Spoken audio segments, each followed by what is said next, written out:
మామ solo BR rank ఆడుతున్నాను. ఇదిగోండి వెనకాల ఈ టవర్ ని చూసారా? ఈ టవర్ ను చూస్తే చాలు నాకు ఈ చిప్సే గుర్తొస్తాయి. అందుకే ఆ టవర్ కి నేను చిప్స్ టవర్ అని చెప్పి పేరు పెట్టాను. ఆ టవర్ మీద ఒక ఎనిమి ఉన్నాడు మామ. ఇదిగోండి గొడవ మీద ఒక ఎనిమి ఉంటే ఆ కిల్లు కూడా ఆ టవర్ చేశాడు. వాడు ఇందాక నుంచి పైన ఉన్నాడు, కిందకి మాత్రం రావట్లేదు. నేను ఇందాక నుంచి కూడా గాల్లో పెట్టుకుని ఆ టవర్ వైపే చూస్తున్నాను. ఒకవేళ బయటకు వస్తే కొడదాం అని చెప్పి వాడిని చూస్తుంటే ఇటు పక్క ఇంకోటి కనిపించాడు. వాడికైతే ఎస్కేఎస్ తీసుకొని స్కోప్ అండ్ స్కోప్ కొడతా ఉన్నాను. ఫైనల్లీ వాడికి డ్యామేజ్ పడిపోయింది. వాడి గాల్లో కిల్ అయిపోయాడు. పాపం వాడు ట్రైన్ ఎక్కి పైకి వెళ్ళి మంచిగా లెవెల్ 4 ఎస్ట్ గన్నులు లూట్ అంతా ఏరుకొని కిందకి వచ్చి కొడదాం అనుకుంటే నేను గాల్లోనే కొట్టేశా.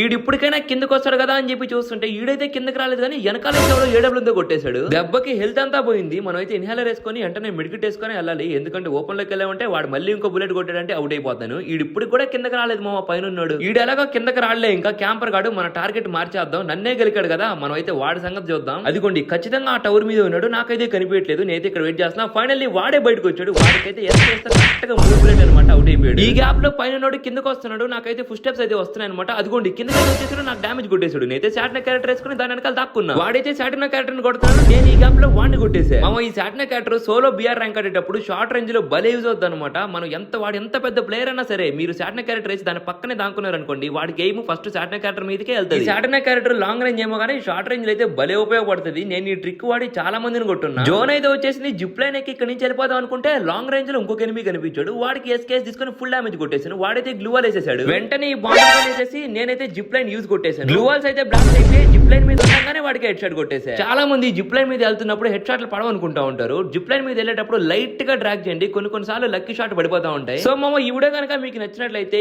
ఇప్పుడే ఈ షార్ట్ వీడియోకి లైక్ చేసి అండ్ ఇలాంటి వీడియోస్ డైలీ చూడడానికి మన ఛానల్ ని సబ్స్క్రైబ్ చేసుకోండి. మామ మీలో చాలా మంది రోజు నా వీడియో చూస్తున్నారు కానీ సబ్స్క్రైబ్ చేసుకోవడం లేదు. కొంచెం సబ్స్క్రైబ్ చేసుకుని సపోర్ట్ ఇవ్వండి మామ.